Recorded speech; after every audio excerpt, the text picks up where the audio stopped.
It was a showdown night during a crazy season of Monsterenergy AMA Supercross, with Eli Tomac starting to surge just in time for his best race of the year, Jet Lawrence trying to avenge a tough loss last weekend in Arlington, and Cooper Webb, Chase Sexton, Ken Rogson and more hoping to finally secure a Daytona Supercross win that had eluded them for years. So many riders that thought this could be their night, but at Lawrence who scored an impressive win, his third of the season.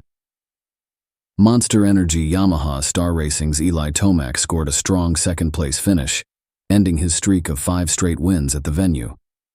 Redbull KTM Factory Racing's Chase Sexton and Tomac led Lawrence early, but the 450 rookie mounted an impressive charge using a big quad combination in a rhythm section to make up time. Tomac was not as willing to jump the quad, and he was also dealing with a smoking motorcycle through much of the main. No. To be totally honest, I didn't look over at my pitboard, so I didn't see anything. I didn't feel anything. The motorcycle's fine, said Tomac, when asked about the quad. There are treacherous conditions out there.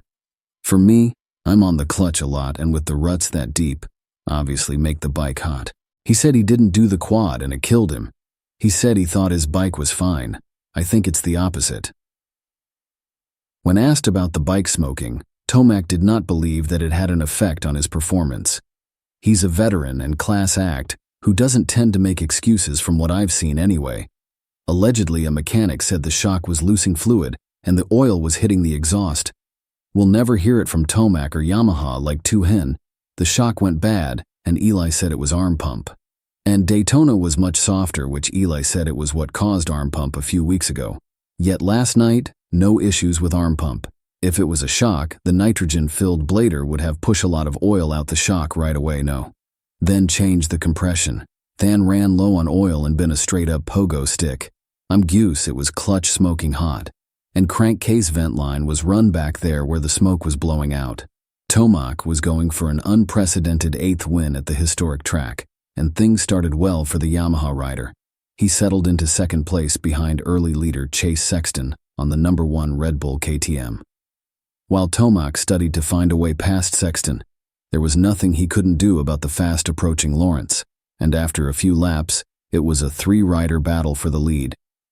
In almost one fell swoop, Lawrence passed them both and rode off into the distance, leaving Tomac to continue his struggles with Sexton.